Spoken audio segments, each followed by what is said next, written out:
Hi, I'm Greg Mastreader, and this is my podcast on the future of humankind. Today, here with me is Juraj Bednar, influencer, thinker, promoting ideas of decentralization, digital security, crypto, and many other exciting things that unite both myself and my guest. He's the founder of Parallelna Polis and the founder of Hack Trophy, a hacktivist, author of many books, courses.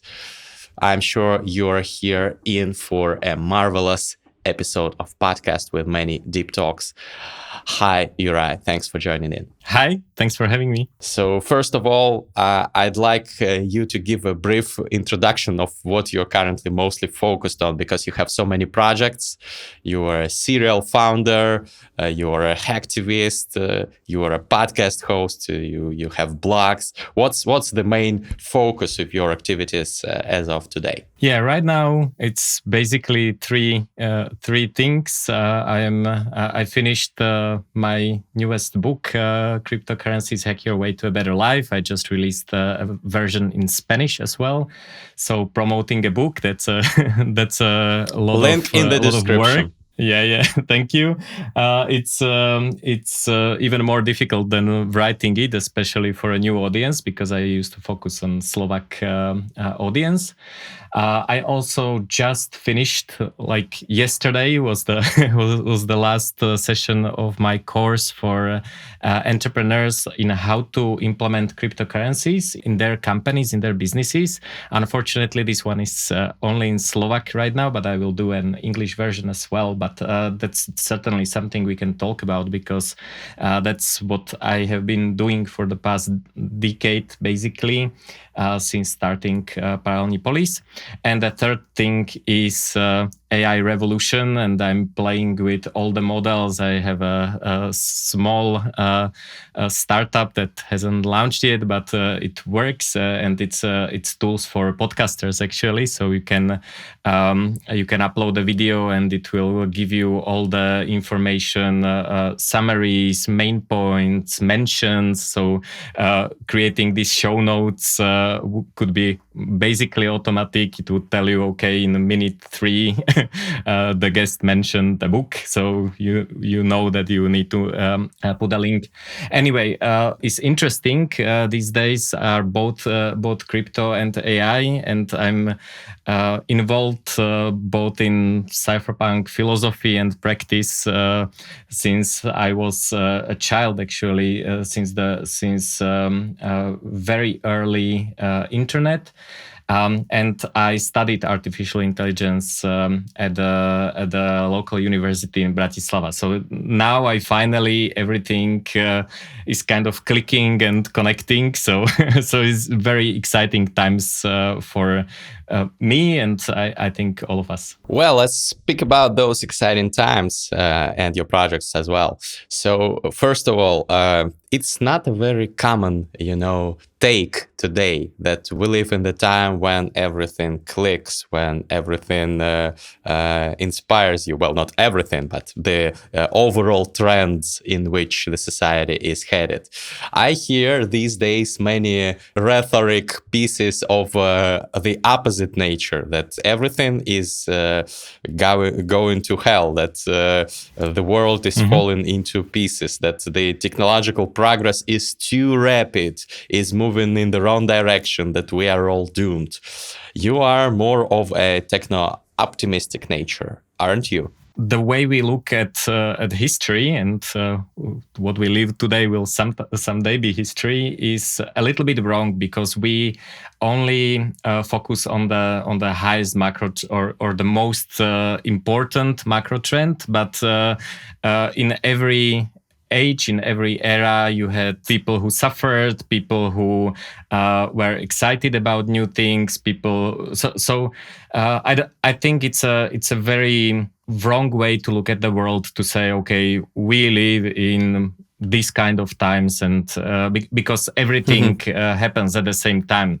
So I think a good way to approach this is to try to find a way how to be in that part of society that you would like to be in. When the pandemic started, I I noticed this trend, and I had to I had to write a book about it, which is in Slovak, and it's a very I would say Taliban book, based on approaching this uncertainty that we live through, this volatility of everything, not only crypto. In crypto we are used to volatility, but everything is volatile. Prices are doing crazy things. People suddenly didn't have a job. Now the job market is changing, so everything is volatile. So one of the mistakes that I've seen through the pandemic, and I think people naturally continue to do this mistake, is when they look at the current situation and the future, they try to determine what is the most probable outcome, and then they react accordingly. But we are terrible at predictions, myself included. I many of my predictions just didn't come true, or at least didn't come true for most of the society. So a much better approach is to do things, to make decisions that are good in many possible situations. So you could have said, COVID is just the flu, and reacted accordingly. At the beginning, when there was total uncertainty, no one knew what this was. There was some, weird thing. Or you could say, okay, maybe it's a flu, but maybe it's not. And what is the best decision in each of these scenarios? Let's do the thing that makes sense, not only in the most probable case, but in all cases.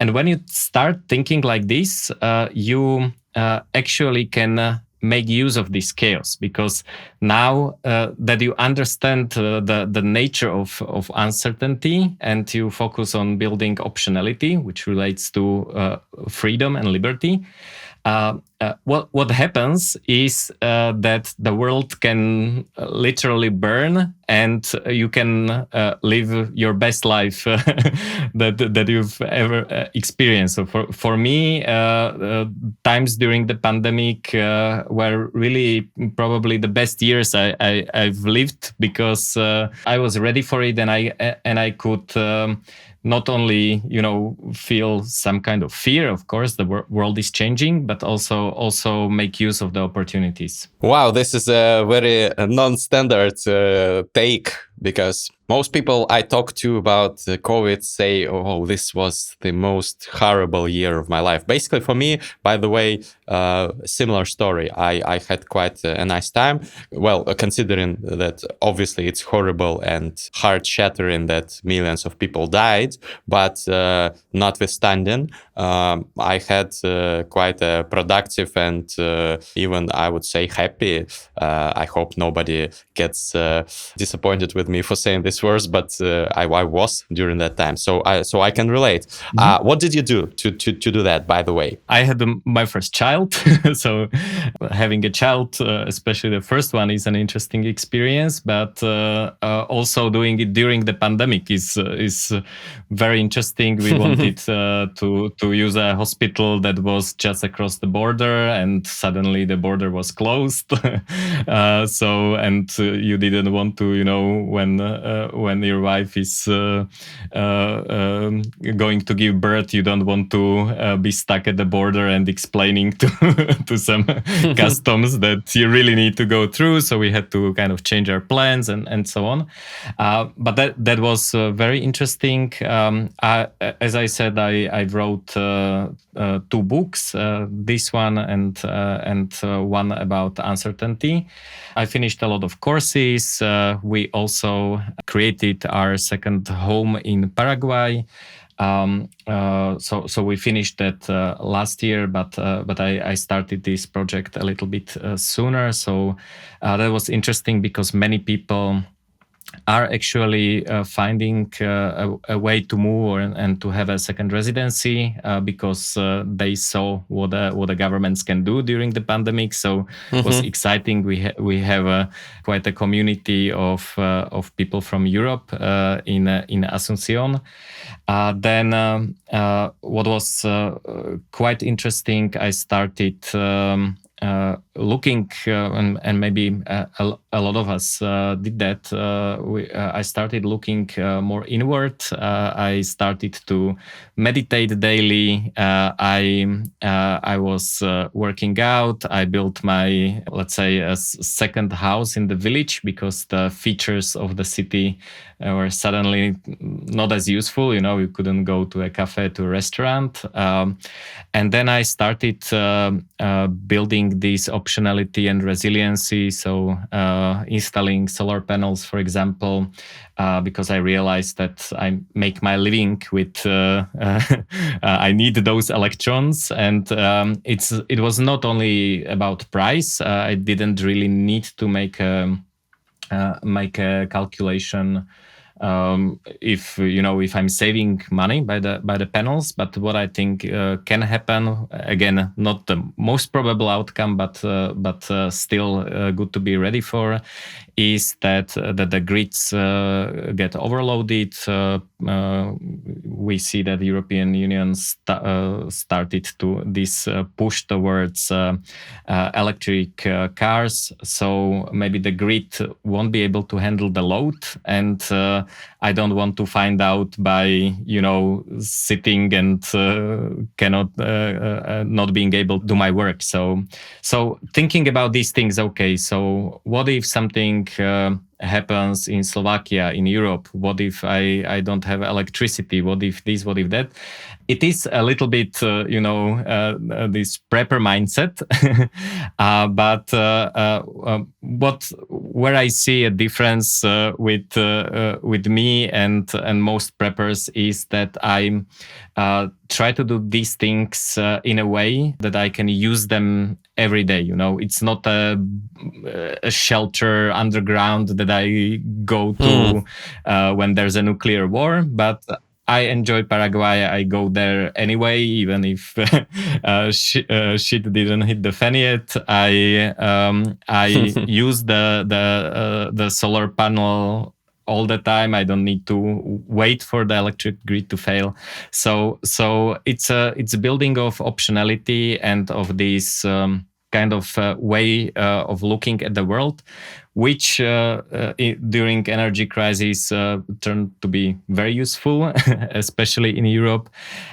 So also the last thing that I will mention that I was doing, and it also shows kind of this kind of thinking. I sold the shares in the last of the larger companies that I started, and I completely switched to a regime where I don't have to go to the office. I don't have any employees, although I cooperate with people. So I kind of stopped being responsible for other people. I kind of dismantled the corporate hierarchy in wherever I was, and I have these peer-to-peer relationships.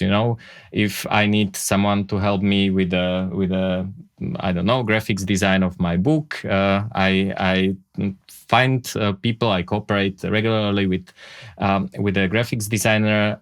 And we agree on, okay, can you do this for me? How much? When? Perfect, done. I don't need to micromanage everyone. Everyone is doing just what they're great at. And I think this switch, it started maybe 5 years ago, but this proved to be super useful during the pandemic because, everyone was crazy. Oh, I cannot go to the office building to sit behind the computer with my colleagues. What shall I do?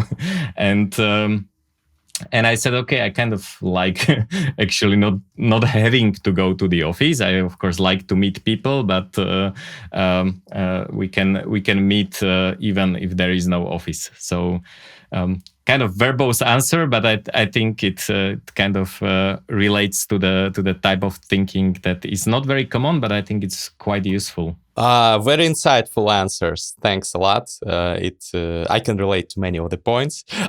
Frankly speaking, I'm a bit surprised that you still use human graphic designers, not neural networks, on a My regular graphics basis. But designer I know you do. uses. Yeah. So you mentioned several times an exciting concept that I've been hearing from you many times, and also you have a podcast, Option Plus. So you mentioned optionality, an important concept for you to build your life around. Can you please tell the viewers, the listeners, more about it? Those who don't know what optionality stands for. Okay, I will approach it from the term that more people are familiar with, which is freedom or liberty. When we talk about freedom, when I started, for example, Parallel Polis, which is a parallel society, a free society, it was interesting to see that even people who seek freedom, they don't mean the same thing about it. And I will give you an example. So you have this. It's basically a physical place, a house. You go to it, and suddenly you enter outside of the mainstream society. So enter outside is the main motto, and people go there, and now they are in an environment where they are supposed to be free. So that of course happens because no one tells them what to do. There's no boss, and they feel this freedom. And they feel great. They sit down, they look around, and they enjoy the feeling of freedom. But now they are kind of bored and and they don't know what to do. So they're free from the boss. They're free from the hierarchy. They're free from whatever rules of the outside society. But they're free from something. They're not free to. They don't know. Mm-hmm. Okay, so now I have this freedom. What do I do with it? What do I create? So the first part, the freedom from, is kind of negatively defined. There is no one, telling you what to do. Another kind of freedom, which optionality relates to, is freedom to. And that is when you have this space, you have time, you have maybe money, you have relationships. What do you do with it? Okay, so you sit down, you have friends, all of you are free. So what is the project? How do you create? How do you invent something? And this is something that comes really hard even to most people who found this kind of freedom from. So optionality is a type of freedom to do something. So the word comes from a financial market, and option is something that you can do, but you don't have to do it. So you basically on financial markets, you buy the right to buy or sell an asset at a specific price. What is interesting about this type of option, that you can do something but you don't have to? It is a form of insurance. So it is usually cheap when you don't need it. So, for example, a good option is a possibility to do remote work, or to work from anywhere, work from home, be a digital nomad. If you seek this option, that means that you can do it. You can still have office. You can still go to the office Monday to Friday, but you always have the option just to not show up and work from somewhere else. No one is, you don't have to ask permission. So if you get this option, it doesn't mean you have to use it. You just have the option to do it.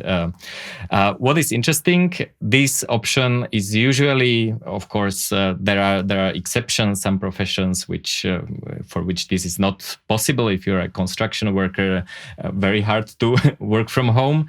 But before COVID, when no one wanted to do it, or only certain types of people wanted to do it, it was very easy to do. There were many opportunities for remote work and so on.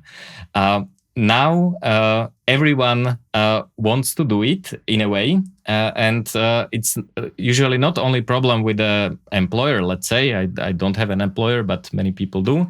But there are practical problems. So, for example, many people realized, okay, if I don't have to go to office and I want to work remotely, why stay in the expensive city when I can just buy a camper van and go to a beach? Okay, try to buy a camper van during the pandemic. I waited 1.5 years for mine. I got a new one because everyone had the same idea, So because they didn't have the option, they didn't think about this before. So now you have a camper van. Again, you don't have to use it. It can be parked in front of your house. But anytime you want to work from the beach, which is not actually a good thing to do, maybe mountains are better, the sand in keyboard and stuff like that, and the weather. But now that you have the option, you can use it freely, basically. So first thing is options are best acquired when either you or no one else actually needs them. So that's the first thing, and the second thing is they do very well in a volatile, chaotic environment. That is true even for the financial options. So the price of the option, the main variable that influences the price of the option on financial markets is volatility. So the more volatile markets are, the more expensive the option is, and that means it's more valuable. And I think this is true even for our lives. If you want, solar panels when everyone else wants them, you gotta pay more because there's too much demand and not enough supply. So for me, to summarize, I think.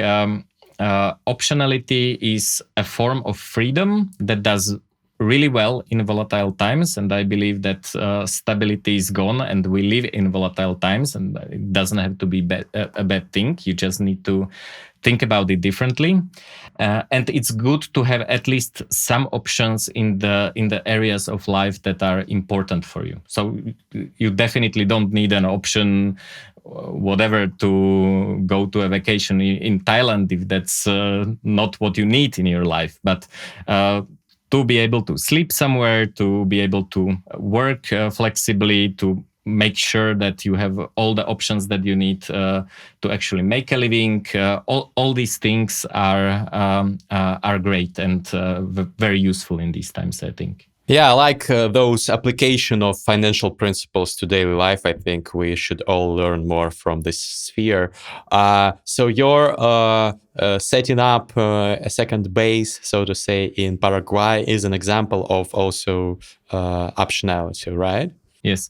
Many people think that,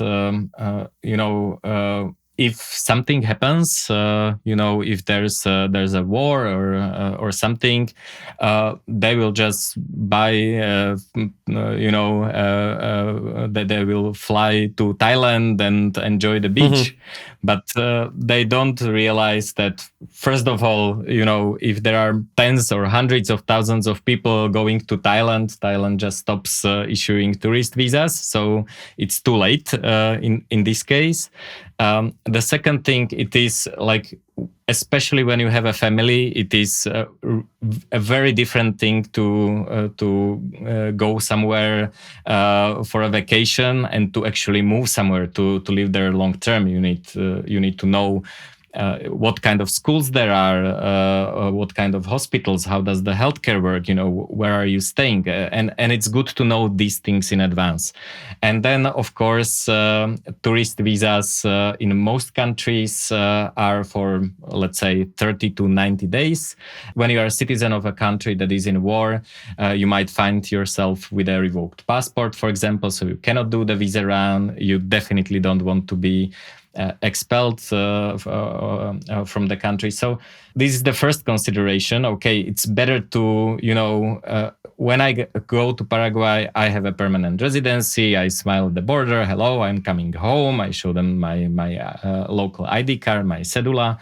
I know everything, I have lived there. So I know my favorite restaurants. So it's not, I'm not going to some foreign place. I'm already set up.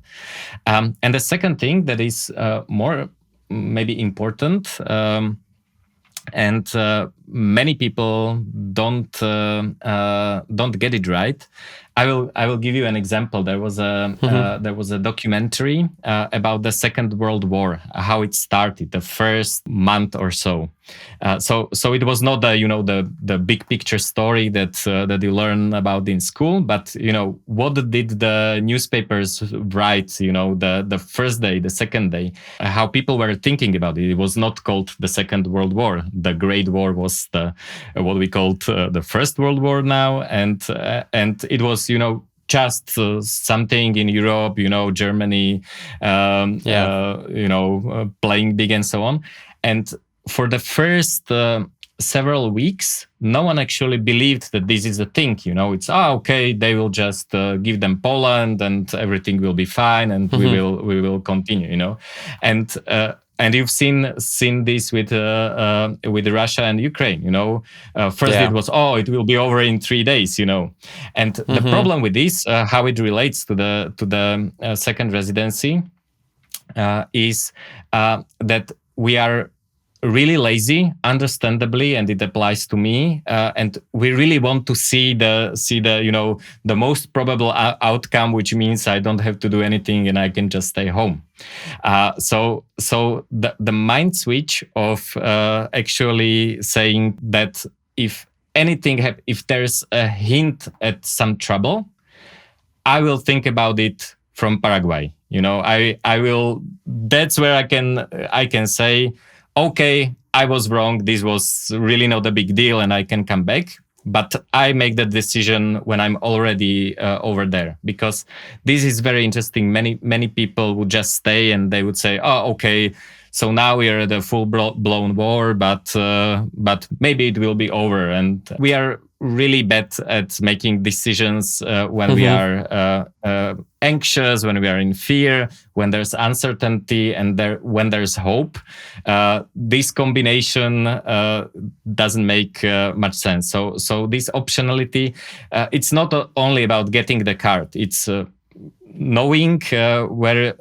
Knowing the place, being able to live there full time, have all the work permits, everything, and the third thing is set up the trigger in a way where it is more difficult to make a bad decision. So in this case, err on the side of safety, and worst that can happen is you have a vacation in South America. Well, that's something that resonates with me 100%. As a Russian who left the country within the first 10 days of the start of the war in 2022, I did that exactly for the same reason. Well, I'm also a blogger and quite a popular one in Russia, so I explicitly and expressly condemned the war within the first several days of it. And then I knew that probably there is some risk of political persecution of those who oppose the war, but there was not yet adopted the law that criminalizes discreditation of the Russian army. It's the new law in Russia to use to oppress those who say that this is the war, not some kind of a special military operation, etc., etc. So this war was just being discussed, but at that time I decided to use my optionality and to leave Russia. Now I'm now in Turkey. And discuss it from abroad. Yeah, so it's better to worry about risks, whether you'll be persecuted or not when you are safe in a different country. So 100% agreed. I also wanted to ask, why Paraguay? Is this because this is like a country that is liberally minded towards crypto and other new technology, or is this not the case? Because I don't know the particular stance of Paraguay government on this. Many Latin European countries do territorial taxation, so income that doesn't come from the country where your resident is not taxed. So that's the first good thing. Paraguay, this also applies, and in many of these countries, this also includes crypto. So that's the case for Panama, for Costa Rica, for Paraguay. So that's the first thing. The second thing, it is really a middle of nowhere. I was just today. I saw a picture of a. I don't want to sound like a total prepper. That was not part of the decision, but I saw a picture of the impact of a nuclear winter, and Paraguay, Uruguay were very good because it's really far from everything. The closest NATO countries and Russia are at least 1,000 miles away. So it's really no one cares about it. It doesn't have sea. It's a big country. I think it's 3 to 4 times the size of former Czechoslovakia, so Czech and Slovakia combined. But it has only 4 million people. So there's a lot of land. You can really disappear everywhere. And that also means that they're very friendly towards immigration. One interesting story is the story of Mennonites. Have you heard about Mennonites? No.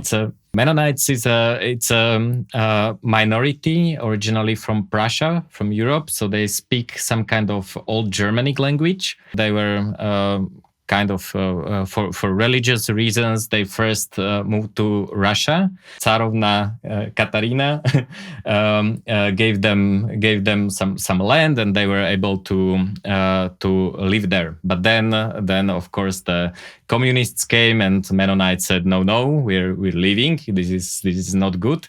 They moved to Canada.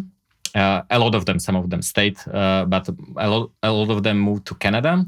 At some point, Canadians said, okay, it's all good, but you have to send your children to the state school. And most of the Mennonites said, no, this is unacceptable. We are not sending our children to Canadian school. So they were looking at countries that would welcome them. And Paraguay said, sure, come, you can have we have a lot of land, just come and enjoy your life.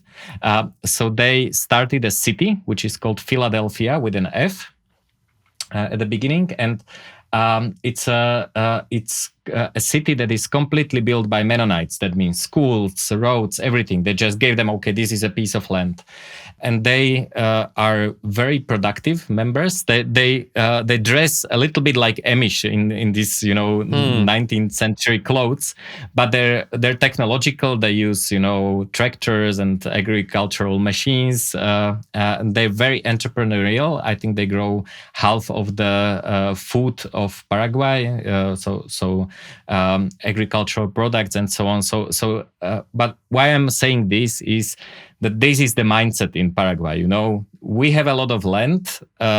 We will leave you alone, and just become a productive member of the society, and everyone benefits. So I really like this atmosphere. There's no there's no talking about immigrants. They don't. Okay, you came. You want to build your life here. You are free to do so. So I really like this mindset. And then another thing is that it is comparably very cheap to other countries with similar mindset. The last thing that I would mention is that both Paraguay and Uruguay they built part of their business model, I would say, in helping people escape socialist hells. So they cater for Argentinians and Brazilians. It's a very common for Argentinians to move to either Paraguay or Uruguay, and they know that this is the service they provide. So that's how I know they will not change the rules and suddenly introduce some taxes or something that is too horrible for us. So it's a very welcoming environment for people who want to start over or build a second life. Well, that's nice to hear. I know some of my fellow Russian immigrants who left the country also after the start of the war and now settled down in Latin America, and some of them also go to Paraguay, so probably for similar reasons. This brings us, I think, logically to discussion about the organization that you actively participate in developing Paralelní Polis. I hope my accent is okay in in the pronunciation of this name. So I think the ideas of it somehow align with what you said about the state not intervening in what people do. Can you explain to the viewers and listeners what exactly is it that you do in that organization? I will explain. It's a strategy for getting more freedom again, and the strategy was developed during the communist regime in former Czechoslovakia. So it's not invented by me or as such. It started basically. The history is that there was a movement called Charter 77, Charter 77, which was basically a petition for the government to just, don't do political trials and be nice to people. There are the human rights and things like that. So it was not like a reform. Let's switch from communism to democracy, anything like that. It was like very mild, like just please be nicer, please don't be, violent pricks. And it didn't work. So one of the people behind this charter said, okay, we need to do something. We still want more freedom. We want to live like humans. We want to enjoy our life. And usually what people would say, okay, time for revolution. We are going to tear down the government. We are going to replace it with whatever is better, democracy, liberal democracy, or something like that. But revolutions are, or of course, you can have a reform. So okay, maybe we can become members of the Communist Party, and then when we become president or some prime minister or something, we can kind of from the inside change it. So revolution and reform are the most common things how to change society at large. So first of all, changing the society at large was not their intention. They wanted just to live a better life for themselves. So they were quite modest. Of course, if you change society for a better, it's a good outcome. But that was not what they were trying to do that much.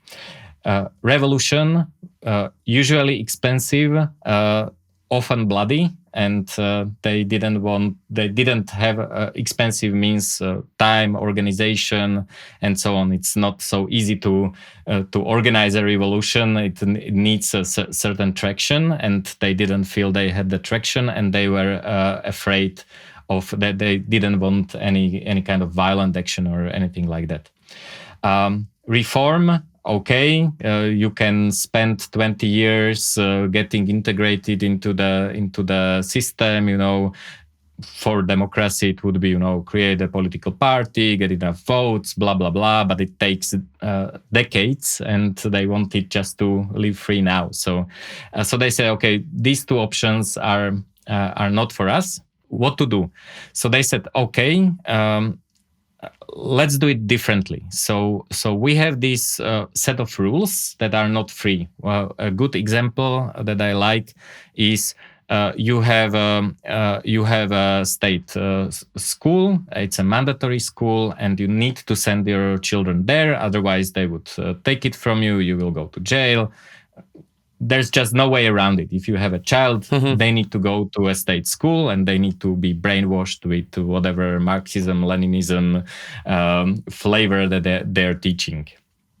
So again, you can do revolution, you can do reform of the schools, but that takes time. But what you can do, and no one can forbid this, forbid you do that, is, at least not practically, it can be on paper, but practically what you can do is you send your children to the state school, and then Friday evening, 5 children meet in someone's kitchen, and there's a talk by some teacher about whatever, Western democracy, values of liberty, whatever you want to teach them.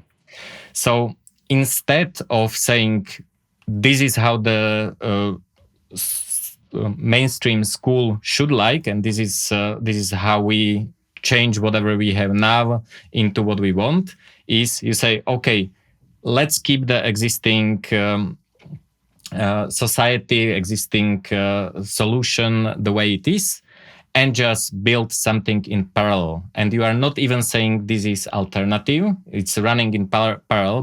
Both are actually operating at the same time. You are not saying that this is something that that is supposed to work for everyone. You know, the 5 children and parents that want to go to this parallel school can.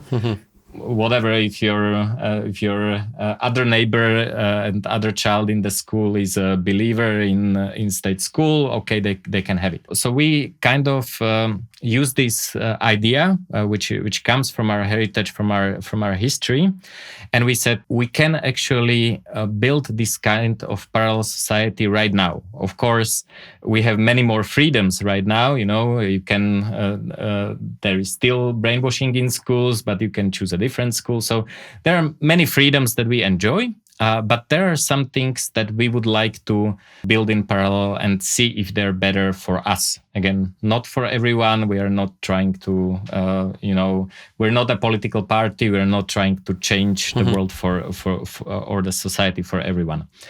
This relates to the idea of crypto anarchy, which is basically the same idea. You create this cipher sphere. You created this, encrypted society that is behind some kind of wall. Messages are encrypted. You know, you can have some kind of way of letting some people in and not other people in.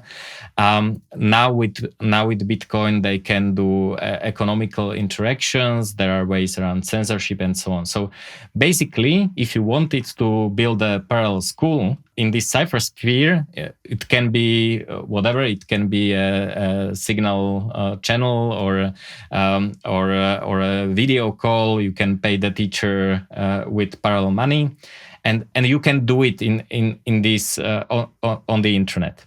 So the organization is first of all exploring all this cipher sphere solution or all these internet virtual parallel societies, but then we realized that we are physical people with bodies, and we would like to interact also in person. So having a physical building and seeing how this plays out. Okay, we have, of course, we use parallel money, which is virtual. So in Paralelní Polis is the first place in the world where you can only pay with cryptocurrencies. Initially only Bitcoin, but then we added a little bit more. So there's a cafeteria called Bitcoin Coffee, and if you have Czech crowns in Prague or euros in Slovakia and you would like to get an espresso, you first have to buy Bitcoin. There is an ATM at the edge of the building, so you can actually exchange your fiat to crypto. Then you can participate in this parallel society using parallel money. You can you have this society that has certain rules. That there is a way how to handle disputes, how to improve your security, privacy, and so on. So all these topics of privacy, parallel financial system, and encrypted communications, they kind of, I would say, are in harmony with both the original idea of parallel polis. So polis means it's from Greek. It means city, or in this case, the smallest societal unit. It can be a village, or it can be like a group of people, a basic unit of society, I would say. So no caps, no police, but city. It's with an S at the end.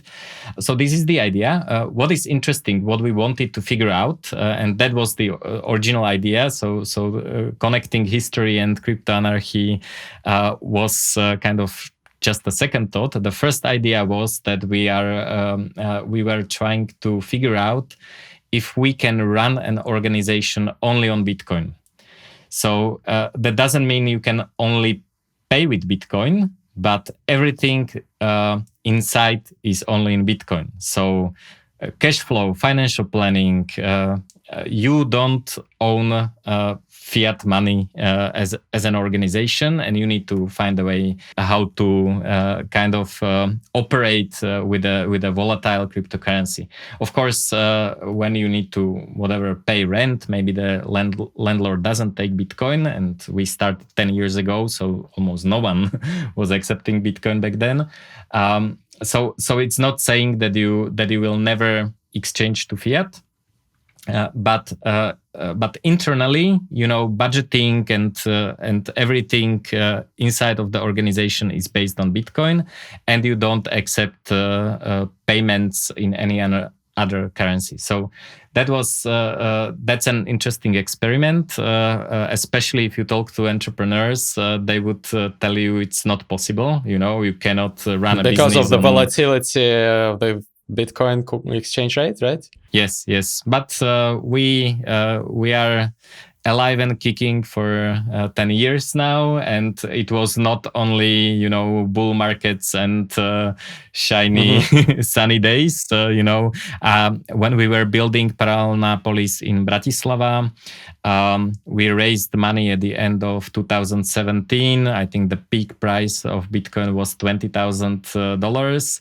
And when we really started building, like when we needed to pay construction workers, it was 3,000 to 4,000. So, really, you need to. It's easy to say, oh, you only had ups, and you're on the good side of volatility. But the volatility also has this down slope that you need to deal with. But it's possible, definitely. So the experiment is building this parallel society, which gives you freedom by doing everything that you absolutely have to do in mainstream society, so you don't end up in jail. So it's not, rebelling just because you want to be a rebel, but building better solutions that work for this particular community in parallel, and see if it's any better. Well, that reminds me of the book that I've read recently, and that I've made a video about.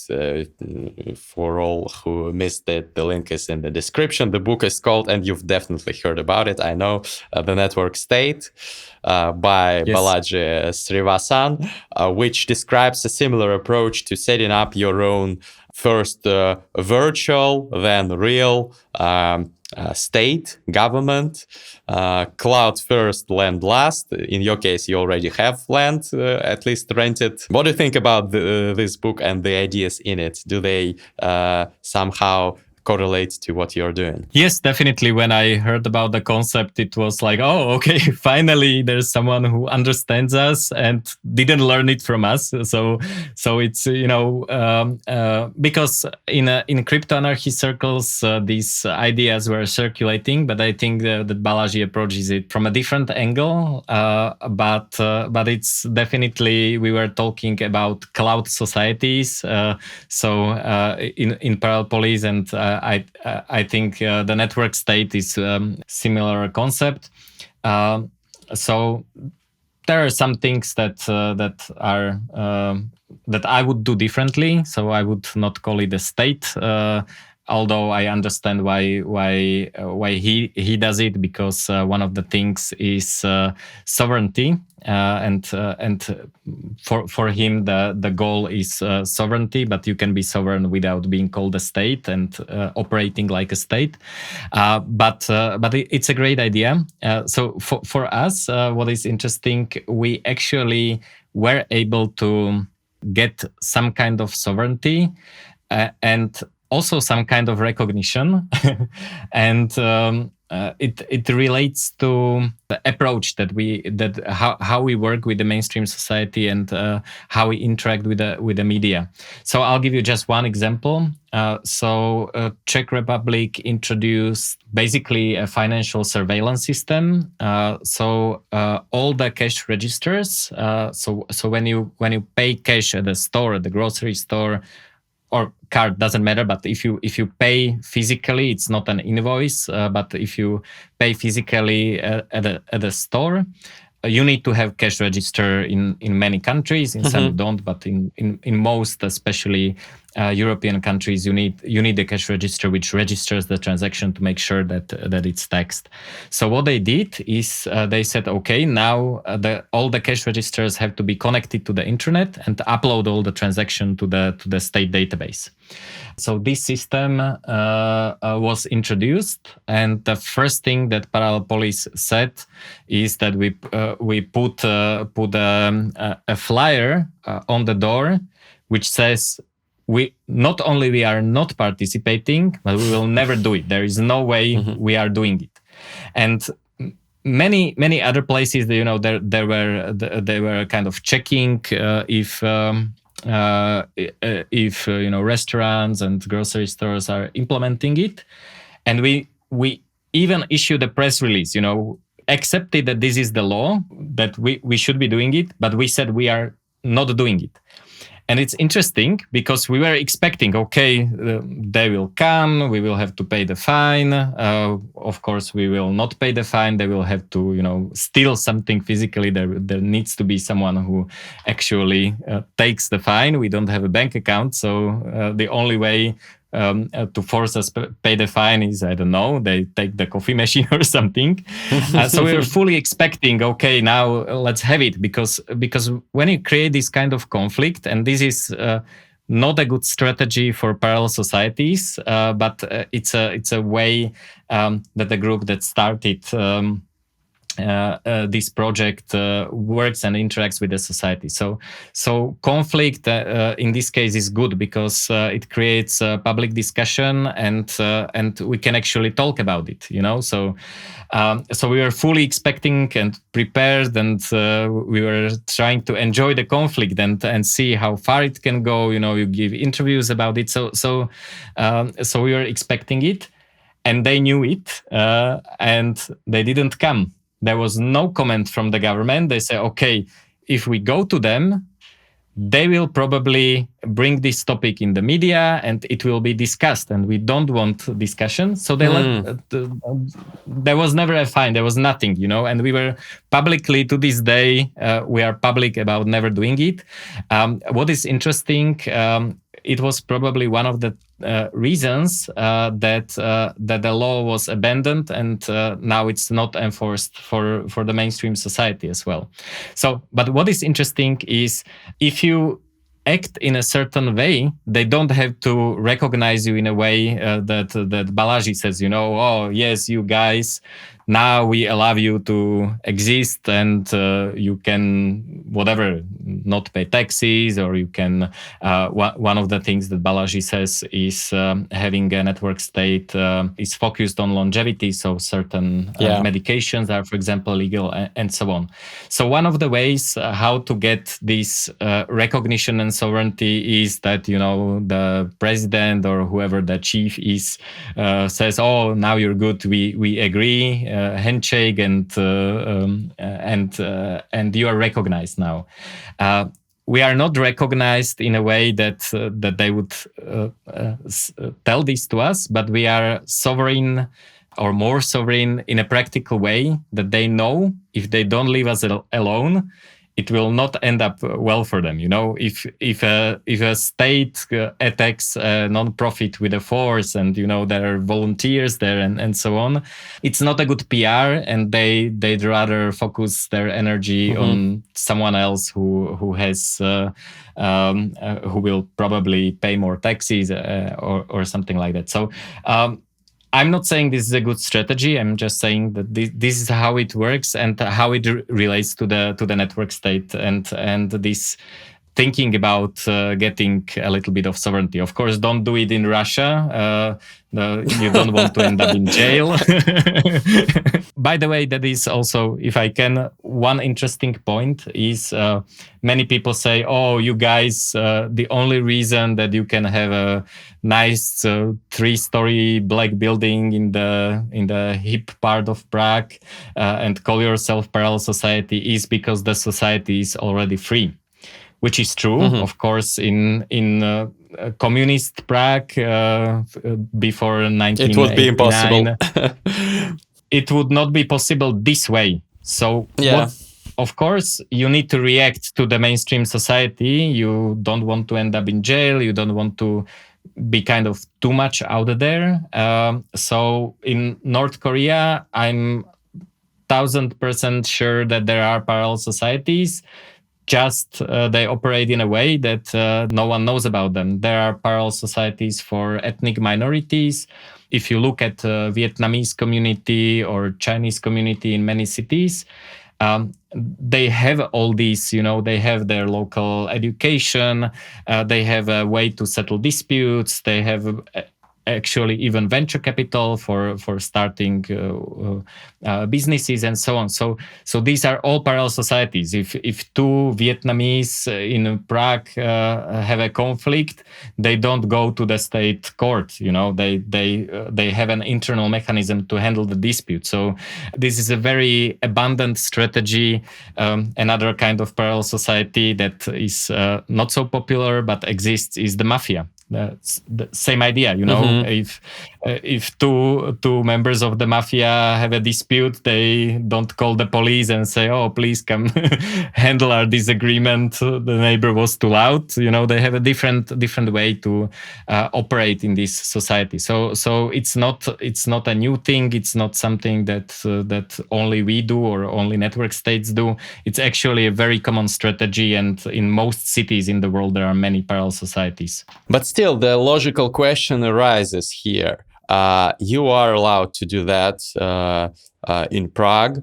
And I'm very enthusiastic about what you're trying to do, building a parallel society, transparent, run on crypto, free, with no external force making people do what they have been told to do because they were born in a certain country with certain laws and cannot opt out of it. This is all great, and I'm very enthusiastic about those ideas. But realistically, if you had more influence and were a more significant cause of concern for the existing structures in the country, I'm sure that even in free, democratic, liberal European country like the Czech Republic, even in such a country, the tax service or some other interested parties would insist on taking action against you to make you, for example, comply with some laws, etc., etc. And as far as I know, you don't have a parallel army or some other plan to defend yourself in such situation by protecting what you stand for. Or you do, maybe you do. I don't know. Just wanted to find that out. The strategy here, what we do and what actually many of these parallel societies do is that we actually prevent this type of conflict. And I will explain how it works.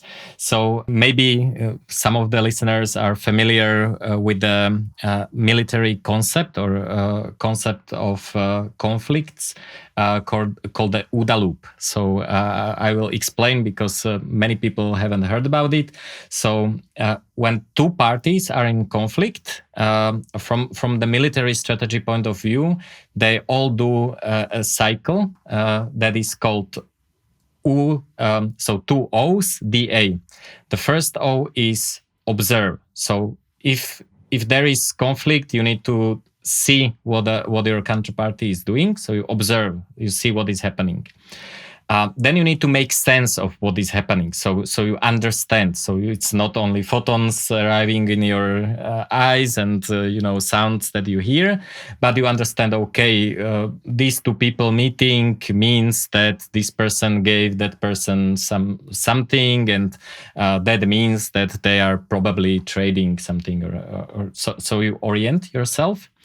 Then you realize, okay, this is probably a situation and there needs to be some sort of conflict. So you make a decision. So that's the D in the OODA loop. You decide and then you act. So most reform strategies, most kind of movements, what they do is they focused on the decide and act. So I give you a few examples. Decriminalization of weed. You either forbid the policeman to act, to arrest you, or you change the rules on how you decide what to do. So this is quite common. Whatever kind of reform that goes the political way, you try to change the rules, or you try to change the way how the counterparty behaves. With crypto anarchy and with parallel societies, you don't care about decide act. If you let the loop run to decide and act, you already failed. What you do is you don't allow to be observed, so that relates to privacy. And if you are observed, you don't allow the counterparty to be able to orient. So maybe they see, okay, there was some communication, but you don't understand actually what happened. So example with the weed is if no one can see the trade, and even if they see, they cannot actually understand what happened, then there is no need for an army, So that's the first strategy. This works by something called the drop gangs, and there is a lot of interesting research about it, especially in Russia and Ukraine. This is how people deal drugs these days. So you have a Telegram bot, you pay to one guy, and then you receive GPS coordinates and information. It's taped under the bench in this park and so on. So by the time someone would actually want to see the person selling the weed, let's say, they're already long gone. So the only thing that is observed is someone took a package from the bench, and there is no seller because the sale already happened. The strategy of crypto anarchy and of parallel societies is you are not seen, and if you are seen,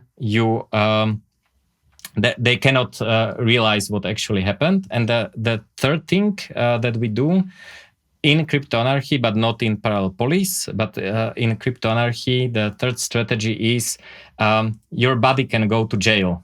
Your anonymous nickname cannot go to jail. So what we do in crypto anarchy, we detach our physical identity from our pseudonym or from our online identities. So basically, you don't need an army if they don't see a body that the force of the army can be applied to. So. And this strategy is used maybe intuitively by many other people, many parallel societies. As I mentioned, if there's a conflict within the mafia, they don't need an army to deal with it and to interact with the mainstream society, because the mainstream society doesn't see the conflict. It is handled inside. So again, observe, orient, go away, and then there's nothing to act upon. So this strategy tries to prevent the conflict, because the act part is when you need the military, but that means that you failed in the first two parts. That's an interesting framework, but unfortunately for crypto anarchists and for all people who want to use some clever frameworks to not deal with the state in any respect, in any regards, if it's possible. Unfortunately for those people, it seems that currently most governments are trying to fight crypto anarchists and make all crypto taxable, make all crypto exchanges KYC all their clients, which I know you're against.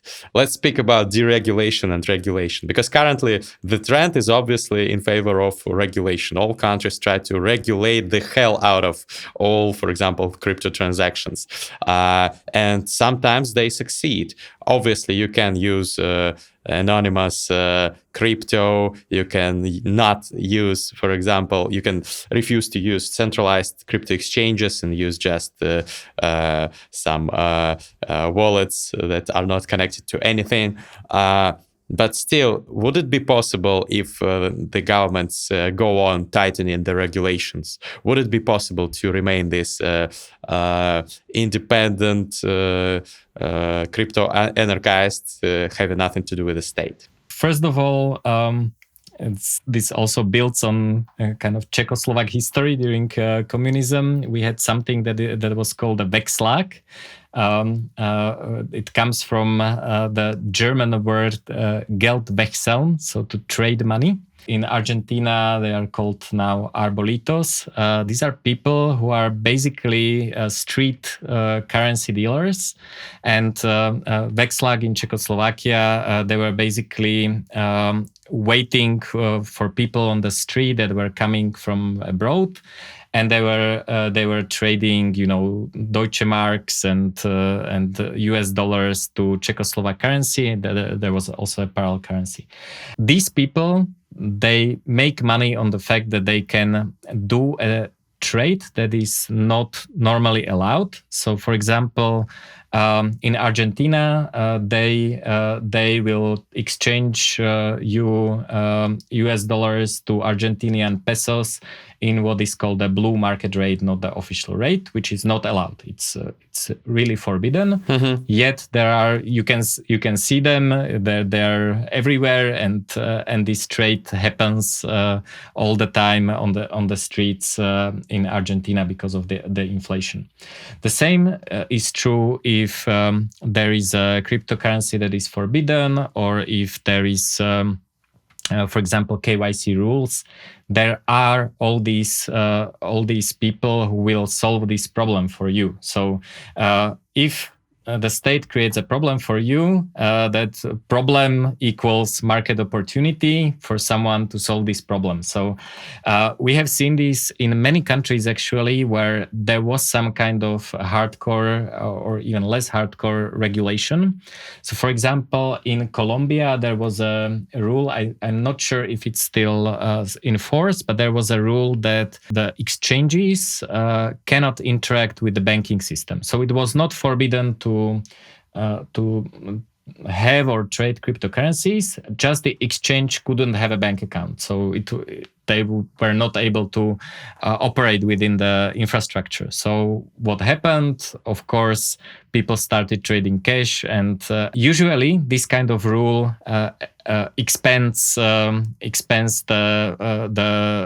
parallel market. So it's not only that people who would have bought cryptocurrencies would buy them, but it actually introduced more people. It's the same with alcohol prohibition in the US. There were never more Americans drinking alcohol than during the prohibition because it was forbidden. So it has to be good, right? By the way, I don't drink alcohol at all. Market solutions are always there. You can imagine a regulation where it would be very hard. For example, if there was no cash, only CDBC, central bank digital currencies, that could be a problem. But again, it will be solved by proxy merchants, which we see. So you want to buy a car, you have crypto. Okay, someone buys the car with their central bank digital currency. You pay them crypto. They keep some percentage. So this is a problem. It's not, what if in the future this happened? You can see it today. There are proxy merchants today. There are these street dealers all the time. I was actually, when I travel, I was not able to find a sufficiently large city in the world where there are no crypto dealers. There are everywhere because I don't use KYC exchanges. then you were talking about deregulation and this tendency to regulate. So first of all, what they can regulate is the fiat world. The Bitcoin node, the Monero node, they don't care about anyone's regulation. The transaction will go through.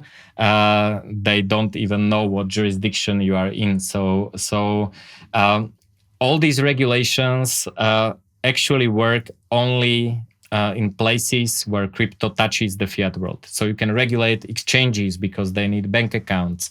You can regulate, official companies, merchants, because these official companies are, audited by the tax office, and they need to comply with the regulations. But you cannot regulate peer-to-peer transaction. If I go to a farmer and I say, stakes please, and here's Bitcoin, no one sees the transaction. And they're not even in most countries, they're not even trying to actually regulate this kind of peer-to-peer trade in cryptocurrencies. So not yet. If they do, I think it will not work. but it's something that people have been doing all the time. The parallel economy is depends on who you ask and in which country, but it's somewhere between 20 to 50%. And it's not a heroin dealer. It's a plumber that fixes your sink and you pay them cash. It's a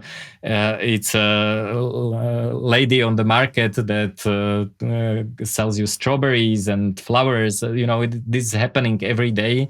And if cash is kind of not only forbidden, but if they kind of move cash out of circulation, then crypto is a logical choice for the money of this parallel economy. So that's why I'm very bullish about crypto's role in the society. I'm not talking about price, but if they actually do this, crypto becomes more important, because this 20 to 50% of the world's economy need a medium of exchange. So this is one point that they can only regulate the fiat and the mainstream economy, not the parallel economy. Another thing is what most people don't realize, and I kind of touched it when we were talking about Paraguay, is that the states are competing. It's a supermarket, and politicians, the lawmakers, they don't think in this way. And I will give you an example. So I was talking to politicians, or actually one of them was not a politician. He was working for some ministry, but one lawmaker and one employee of a ministry responsible for writing laws. The politician. We were talking on the phone about the regulation of crypto. And he was saying, "Oh, okay. So these are the original rules. These are the new rules, and it will cause this, and this is fair. This is not fair." And he was basically talking about this mindset or he was in this frame of mind.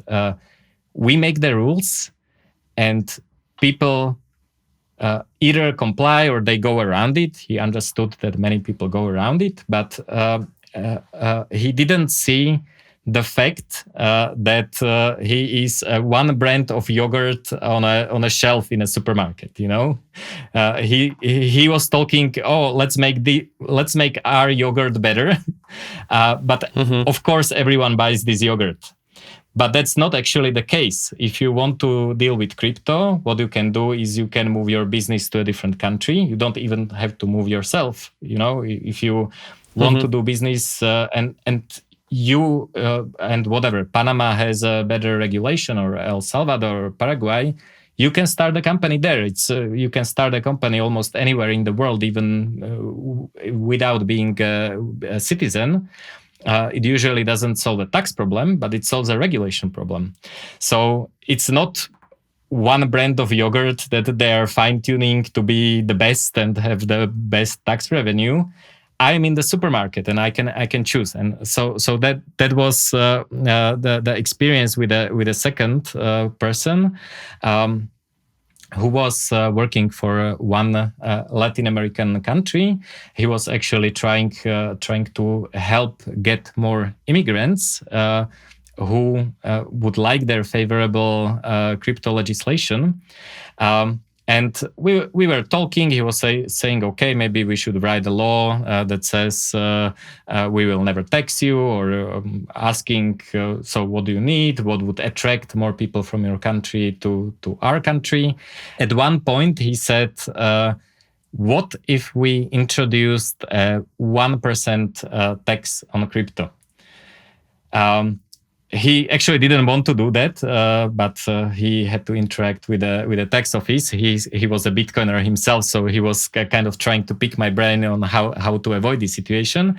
And I said, well, I cannot tell you, what to do, how to handle the situation. But what I can tell you is all these immigrants that came because of the crypto laws, they will board the plane and they will get their residency somewhere else.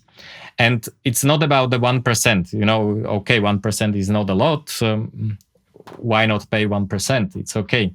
But the problem is that then you have to report. So OODA loop is gone out of the out of the picture, because you have to report how much crypto you have, and you have to do accounting. So it's a lot of mental capacity that you waste on doing some useless accounting only to pay some 1% tax on profit. But what was interesting for me is that I realized that suddenly I am not asking one yogurt manufacturer to create a better yogurt. I was telling the person that, hello, I am in a supermarket and I have these 30 options. Coming back to the deregulation, what causes deregulation is not some politician, getting enlightened and saying, "Oh, maybe we should not be so bad." It is a politician or a tax office seeing many people leave into a country where there is the regulation, and that's the push, So you can see it nicely. It's basically a cartel agreement. So OECD is trying to push this minimum 10% income tax. Maybe you have heard about it. It's they're trying to introduce this. That's how they are trying to solve the problem with tax havens. Is they want to say, okay, we are going to force the rule.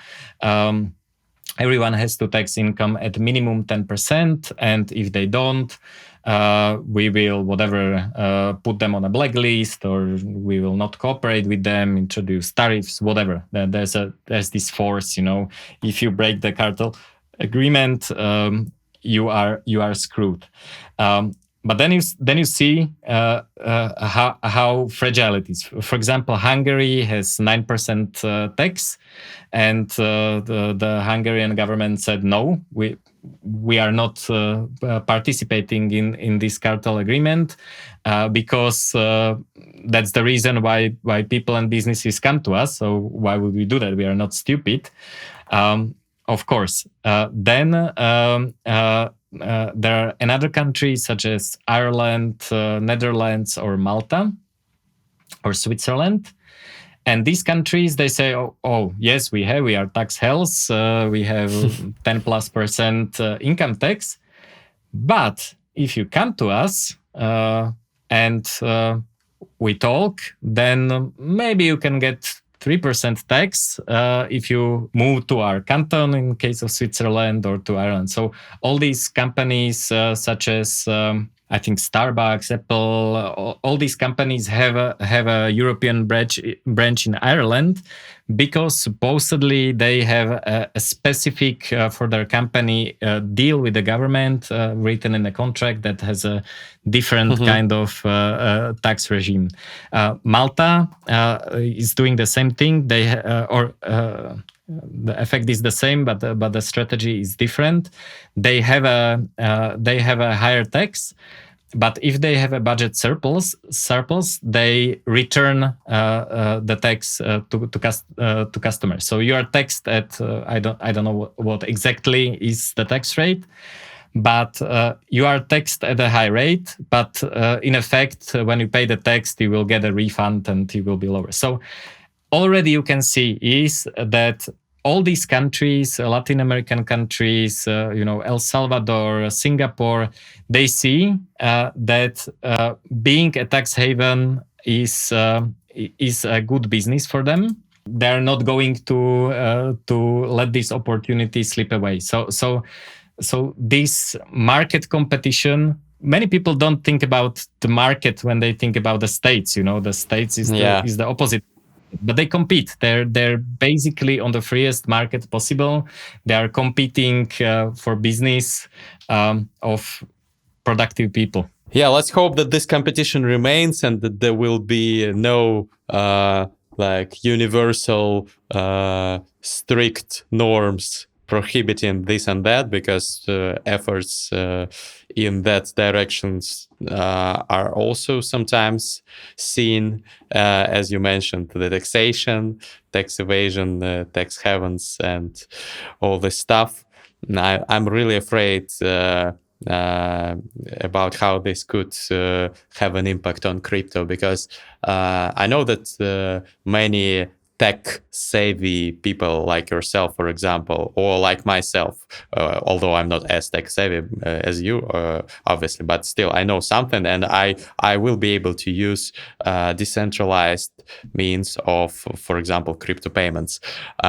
But ordinary farmers who would trade stuff to you in a peer-to-peer way, like you mentioned, I'm not yet sure that they would embrace all those, go through all this fuss to evade state surveillance, especially if at first it comes with no additional taxation. If it comes with additional expenses, then yes, they would probably learn how to use the Bitcoin Lightning network.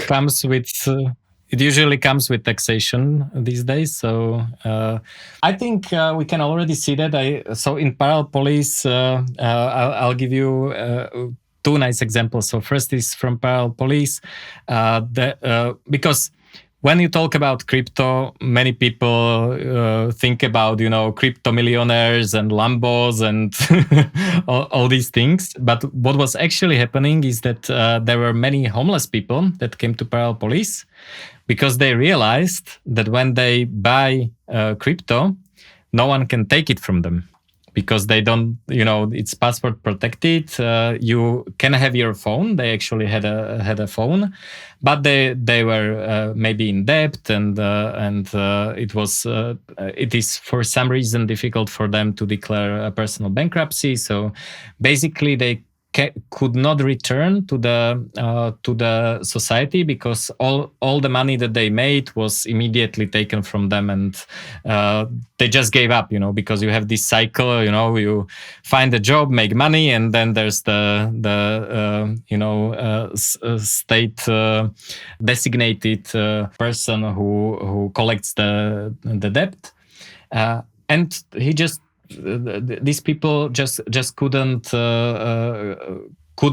participate in the economy because they were completely disappointed and disillusioned, because when they made money that they suddenly didn't have it, and they realized, okay, if I buy crypto, they cannot take my phone. That's a rule for the debt collectors. One smartphone needs to remain with the person. That's actually written in the law. I was surprised.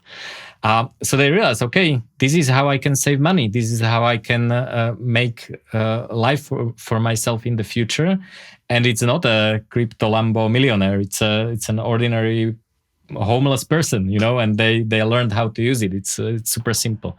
Another nice example that I have is a project called Gratuitas. It's a company that sells coffee, and they do a super fair trade. I call it super fair trade because they contract with farmers in Guatemala. And what they do is they on the packaging of the roasted coffee, they print a Monero QR code of the farmer that grew the coffee. So what is interesting is that even the seller doesn't know how much the farmer makes in tips. So if you like the coffee, you get it, and the farmer receives Monero into their wallet, and no one but the farmer sees how much they make. And I've been speaking to owner of this gratuitous project. And it's a farmer, it's a coffee farmer in Guatemala, definitely not super high tech, but they have a Monero wallet. They know they can receive it. They found a way to exchange it into fiat, and they can have this direct economic relationship. So if I drink the coffee in Paraguay, he's in Guatemala. The roaster and importer is from the US, but I can have a direct relationship with a person who grew the coffee, and it's private. It's parallel money, and it's peer-to-peer private. It's a transaction between me and the farmer and no one else. So I think, from my experience, using these technologies is not rocket science. Everyone uses all the apps. They're on TikToks, YouTubes. They use WhatsApp Signal, and it's not more difficult than whatever people use these days, Venmo or Revolut or PayPal. It's actually much easier because they don't bother you with explaining the transactions. It's simply your money. What is difficult right now is, or more difficult, is the exchange. It's how you use the money in a local economy. When the farmer gets the Monero, how do they buy something with it? That's of course more difficult. But this first of all, it gets better with more use, and if there are regulations, it will become more used, and thus maybe directly it would be possible to directly use these cryptocurrencies for other market interactions the way you use cash today. So I'm very optimistic about this, and I know that countries try to regulate cryptocurrencies, but I think that all the incentives are against successful regulation of the users, of other countries, of the economy at large, and the parallel economy, which is, as I said, 20 to 50% of the world GDP. I think we are still in a good setup of this. If you would like to read another cool book, not only network state, there's a really good book that explores this kind of situation. It's called A Logic of Wayfaring Men by Paul Rosenberg. It was written before Bitcoin. It's a novel about invention of decentralized electronic cash and invention of decentralized markets.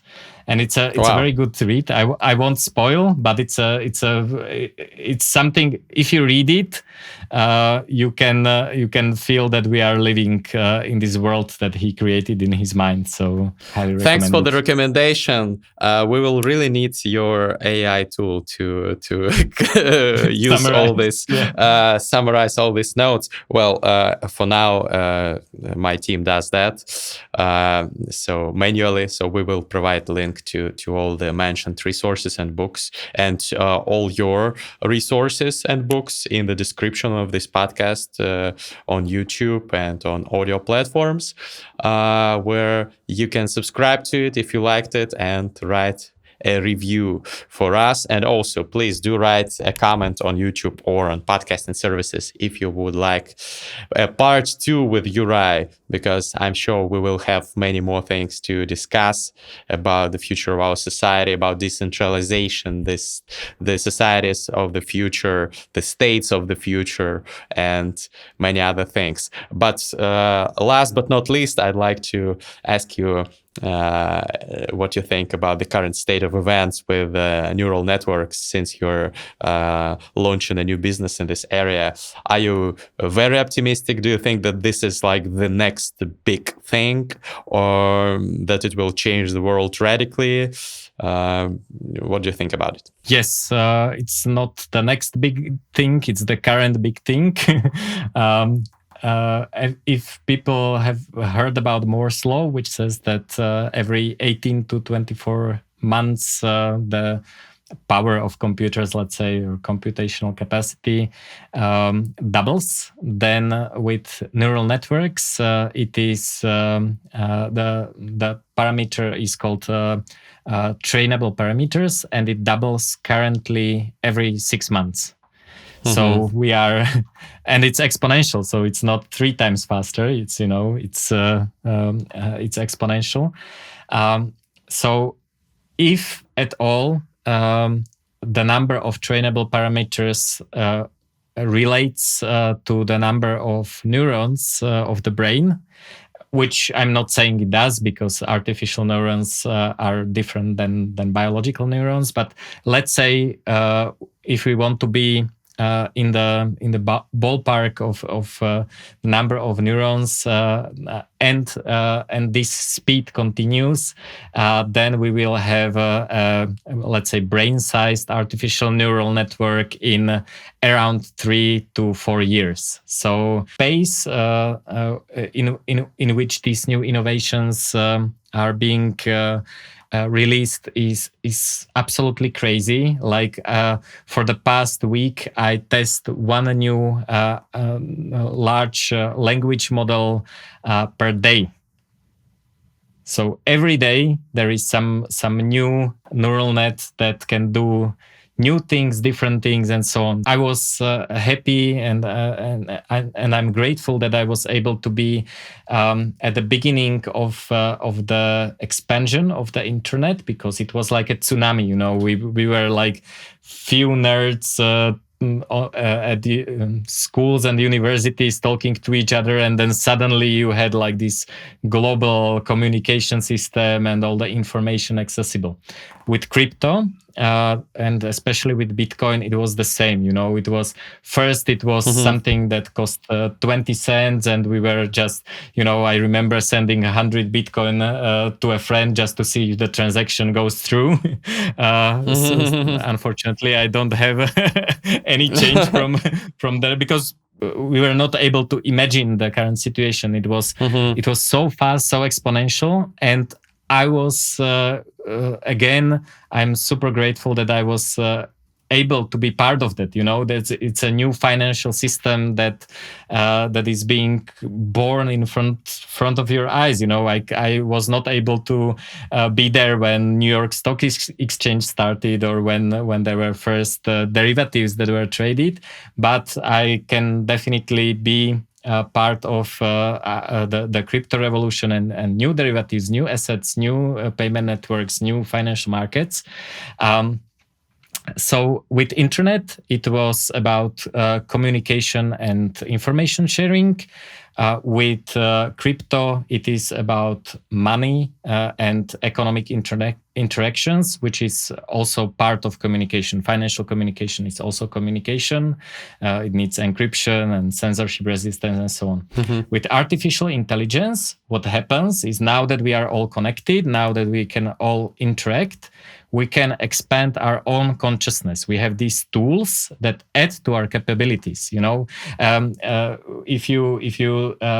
If you would be able to meet a person that lived in the times of Jesus Christ, for example, 2000 something years ago, they would have the same brain as we do. The limit of the size of our brain is the diameter of the birth canal. We cannot have bigger brains because we will not be able to be born. But what we can do is we can have these extra artificial neurons, these technologies. We already do that. We interact with our cell phones. We have access to information, to computational capacity.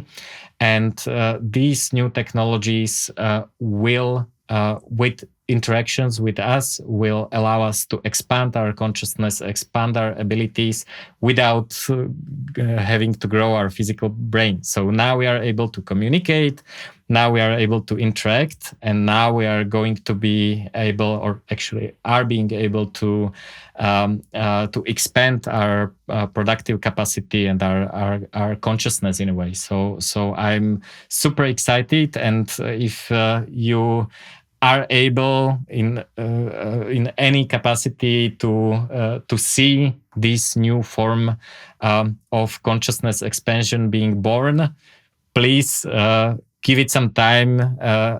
See how it feels to interact, how it changes over time as these technologies developed. It's so fascinating that I cannot imagine I would not be participating in this right now. It's absolutely fascinating. Yeah, I absolutely agree. I feel the same way. Although there are obviously risks considering the aspects of AI alignment problem and other topics that I will cover in more detail in my upcoming content. Thank you very much, Juraj, for your insights and for your non-conformist, crypto-anarchist, progressive, cutting-edge point of view on many topics. I hope we have a part 2. Do drop a comment, guys, if you want it, and subscribe to Juraj and follow his upcoming works. This is Greg Mastreader's podcast. See you in the future.